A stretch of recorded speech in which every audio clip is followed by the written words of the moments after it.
A un mes de que tome posesión de la presidencia, estoy trabajando ya con avances notables en la elaboración del presupuesto del año próximo. Nos corresponde a nosotros elaborar el presupuesto y vamos a cumplir los compromisos que hicimos durante la campaña.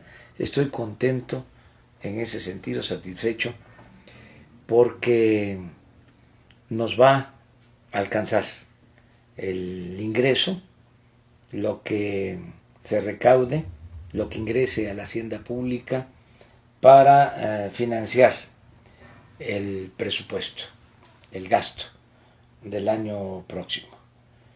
Primero, vamos a mantener equilibrios macroeconómicos, es decir, no vamos a gastar más de lo que ingrese a la hacienda pública, no va a haber déficit, no vamos a endeudar al país, no va a crecer la deuda en términos reales, no vamos a aumentar impuestos en términos reales, no se van a crear impuestos nuevos,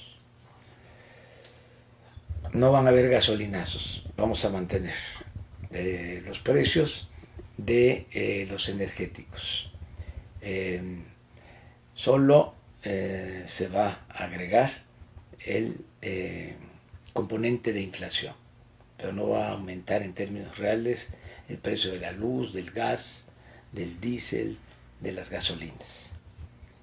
¿Cómo le vamos a hacer para que nos alcance el presupuesto? Pues vamos a eliminar por completo la corrupción. La corrupción no solo hay que acabarla por razones de índole moral, hay que acabarla porque es mucho el dinero que se fuga, es mucho el dinero que se va por el caño de la corrupción. Entonces, como no va a haber corrupción, vamos a ahorrar bastante. Una obra que cobran en 100 millones vale en realidad 25. O sea, nos vamos a ahorrar el 50, el 75% de los recursos destinados a la construcción de obras, a la compra de materiales, de equipos. Imagínense cuánto nos vamos a ahorrar en la compra de medicamentos. Se compran cerca de 100,000 millones de pesos en medicamentos. Y hay hasta políticos vendiendo medicinas. Compran 2, 3 veces más caro lo que valen los medicamentos. Entonces vamos a ahorrar mucho ahí, vamos a poder acabar con la corrupción y esto nos va a liberar fondos. Y además vamos a ahorrar también, porque ese es el otro componente de la fórmula. Por un lado es que no haya corrupción y lo segundo es que no haya privilegios. Vamos a ahorrar porque se va a aplicar un plan de austeridad republicana. Ya se aprobó la ley para bajar los sueldos de los altos funcionarios públicos. Ya está por aprobarse. Vamos a presentar la iniciativa para un plan de austeridad republicana. Vamos a vender todos los aviones. Yo no me voy a subir al avión presidencial. Reafirmo este compromiso. Y se van a vender o se van a rentar todos los aviones. Ya no va a haber pensiones a los expresidentes, ya eso se elimina. No van a haber gastos médicos privados para altos funcionarios públicos. No va a haber un seguro especial para altos funcionarios públicos. En fin, solo 3 asesores por secretaría. No van a haber oficinas del gobierno en el extranjero, nada más las embajadas, los consulados. Es un plan de austeridad. No puede haber gobierno rico con pueblo pobre. Entonces vamos a tener presupuesto. ¿Para qué? Bueno, para aumentar la pensión a los adultos mayores.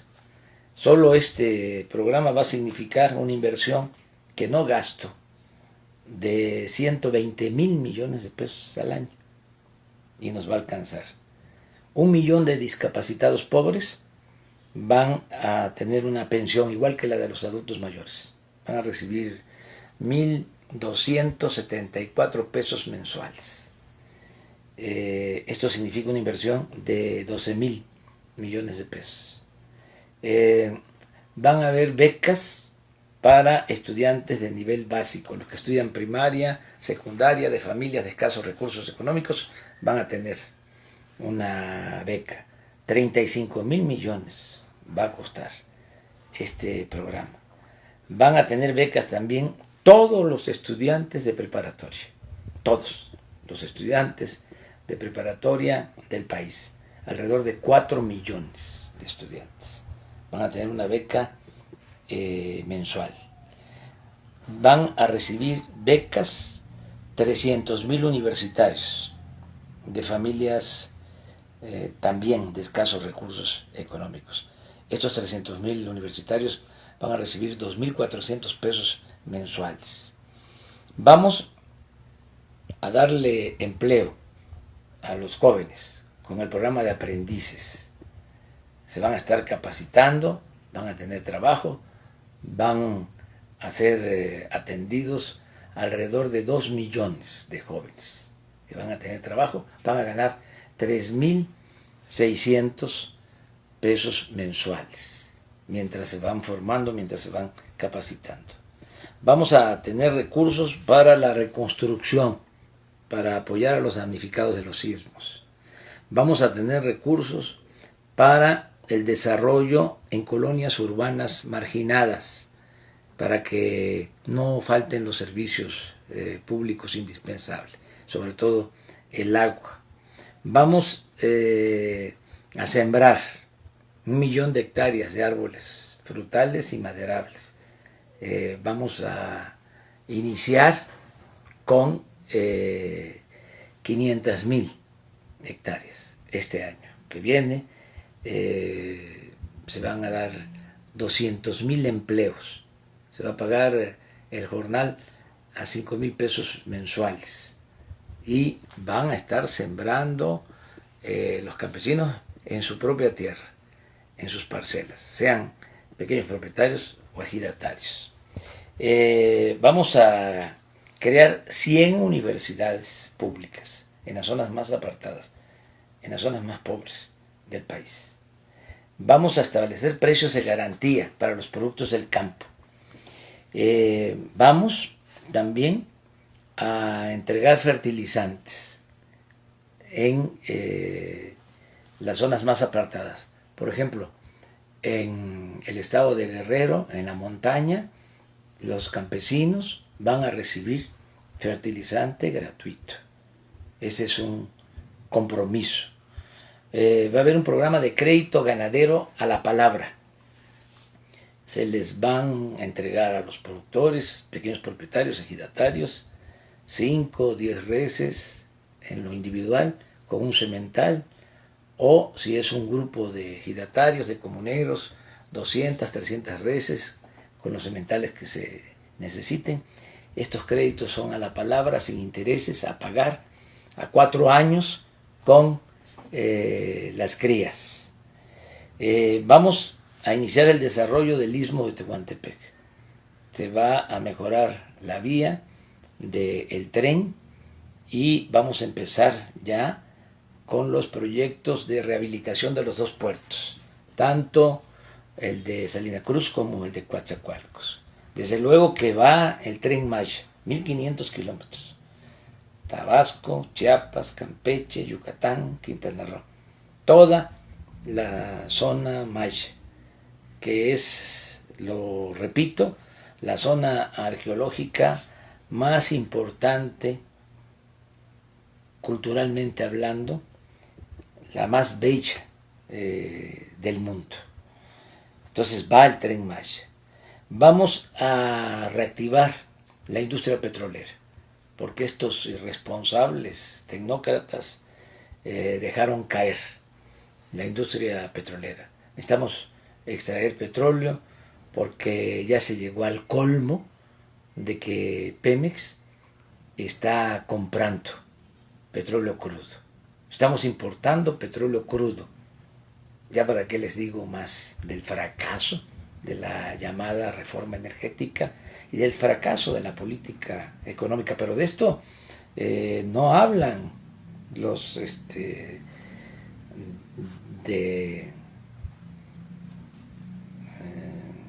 ya no puedo decir lo que decía yo antes. Ya no hablan los conservadores sobre este asunto. Son muy deshonestos también, porque no son capaces de reconocer sus errores. Pero en fin, vamos a rehabilitar refinerías, se va a construir la nueva refinería en Dos Bocas, Paraíso, Tabasco. Nada más para esta refinería en 3 años estamos estimando una inversión de alrededor de 160,000 millones de pesos. Vamos a empezar con 50,000 millones de pesos el año próximo. Vamos a producir energía eléctrica, porque también otro fracaso del modelo neoliberal, más que nada de la corrupción, del saqueo, porque la política neoliberal es una política de pillaje. Eso es lo que debe de quedar muy claro, en beneficio de una pequeña minoría. ¿Pero qué está pasando? Bueno, antes producíamos toda la energía eléctrica que consumíamos en el país y ahora estamos comprando el 50% de la energía eléctrica a empresas privadas a precios elevadísimos. Por eso la energía eléctrica, las gasolinas, el gas son más baratos en Estados Unidos que en nuestro país, aunque tenemos nosotros los recursos naturales. Pero todo esto es por el saqueo, todo esto es por la corrupción. Vamos a comunicar al país con Internet, porque también es eso, otro fenómeno que sintetiza lo que ha sido el fracaso de la política neoliberal.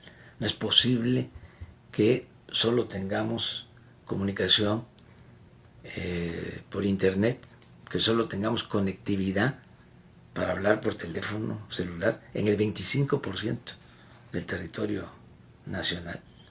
Es de los países, México, más atrasados en este aspecto, como también en otros. En crecimiento económico somos de los más atrasados.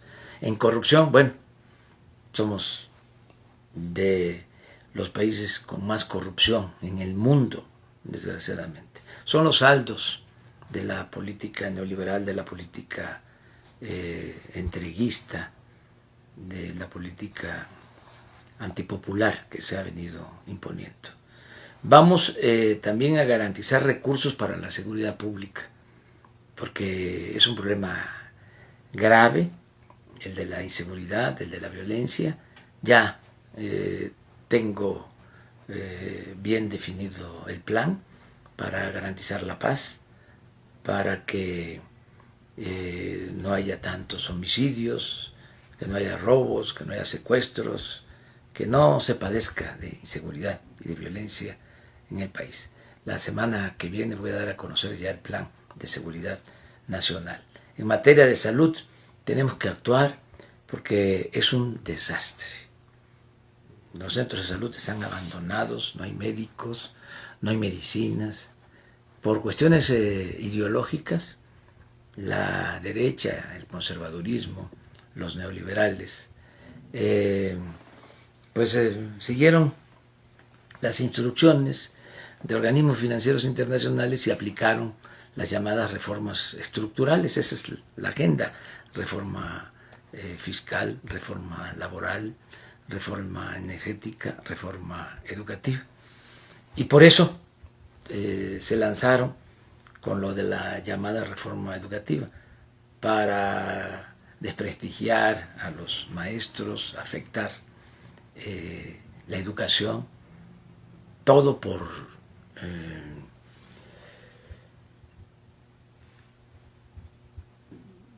interés político, por fobia, por sobrecarga ideológica.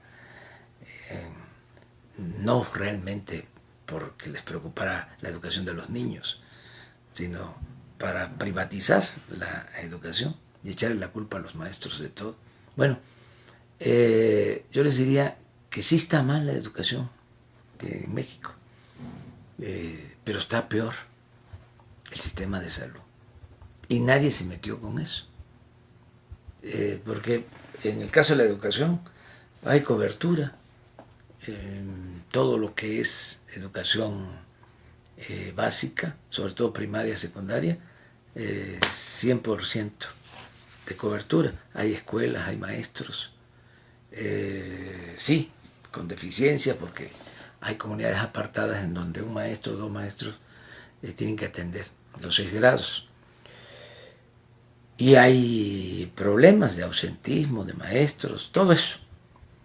Pero en el caso de la salud está peor. Es una desatención completa. Y se muere la gente y se mueren los niños por falta de atención médica. Entonces tenemos que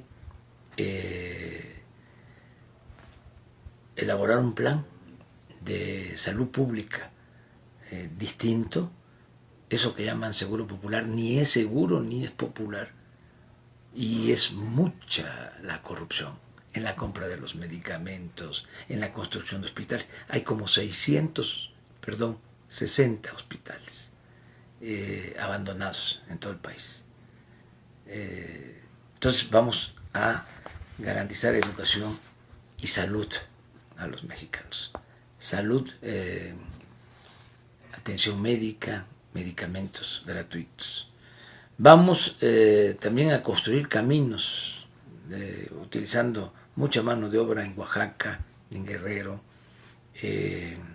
caminos de concreto para obtener un efecto multiplicador, hacer esas obras que hacen falta, porque hay muchos municipios que tienen caminos de terracería en mal estado. Entonces van a pavimentar estos caminos con concreto, de cemento. Entonces se va a comunicar a estos municipios, se va a dar mucho trabajo en las comunidades y va a quedar el presupuesto para reactivar la economía de estas regiones muy afectadas. Ahora pues estamos también considerando otras obras que se necesitan en los estados. Por ejemplo, hay que terminar presas, la presa del Zapotillo en Jalisco, que está inconclusa, la presa de Santa María en Sinaloa. Hablaba yo de los hospitales, pues hay que terminar el hospital de Ciudad Juárez, que inauguraron nada más la fachada, y al interior es pura obra negra. Y así está el de Ticul en Yucatán y muchos otros hospitales. Hay que terminar la carretera que comunica Sonora desde Navojoa hasta Nogales, hasta la frontera, una carretera de concreto. Ofrecieron que la iban a terminar ahora en diciembre, no creo que se termine, pero hay que concluirla. Hay que concluir el tren Toluca, Ciudad de México. Hay que terminar muchas obras que están en proceso. Aquí tengo ya una relación porque hice un recorrido por todo el país de agradecimiento y al mismo tiempo aproveché para recoger las peticiones, las demandas de gobernadores y de los sectores económicos, sociales de los estados. Por ejemplo, en el caso de Zacatecas, me están pidiendo la ampliación de la carretera de Zacatecas a Aguascalientes. Capufe tiene esa concesión, ahí se puede lograr esta obra porque es autofinanciable y es importante. En el caso de Aguascalientes me piden la modernización de un sistema de riego para utilizar mejor el agua, y el agua que se ahorre, que se libere, utilizarla para el abasto de agua en la ciudad de Aguascalientes, que tienen problema de abasto de agua. En Quintana Roo, el sargazo, ¿sí?, que afecta mucho al turismo. Hay que buscar una opción, una alternativa. En el caso de Colima también hay otra presa en los límites con Jalisco, que es importante. En Durango, el camino de Canelas a Tamazula, que es también importante. La comunicación en la sierra de Durango. El camino de Badiraguato, Sinaloa, a Guadalupe y Calvo, Chihuahua, también muy importante. Terminar el Hospital del Iste en Torreón. En el caso de Nuevo León, 3 peticiones importantes. Una, la presa para que tengan agua en Monterrey, en la zona conurbada. Hace falta ahí construir una presa. Ya se tiene el anteproyecto, vamos a apoyar en eso. Luego se requieren más vagones para el metro en Monterrey, y también es urgente la ampliación de los reclusorios en Nuevo León, porque hay motines, porque hay sobrepoblación, hay hacinamiento, en fin, tengo todo lo que se necesita, y ya estoy cuadrando. Tengo ya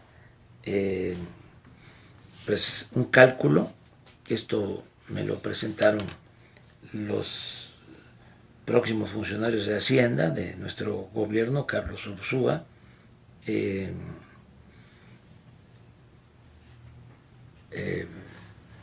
Arturo Herrera, que también va a ser subsecretario de Hacienda, y Gerardo Esquivel, que es el subsecretario de Egresos. Por ejemplo, ya tenemos un cálculo de cuánto vamos a tener de ingresos, y ya sabemos cuántos son los gastos fijos que no puede uno tocar. Por ejemplo, el costo financiero de la deuda. ¿Saben cuánto tenemos que destinar a pagar intereses de deuda el año próximo? 725,000 millones de pesos. 725,000 millones de pesos. Y eso, pues se tiene que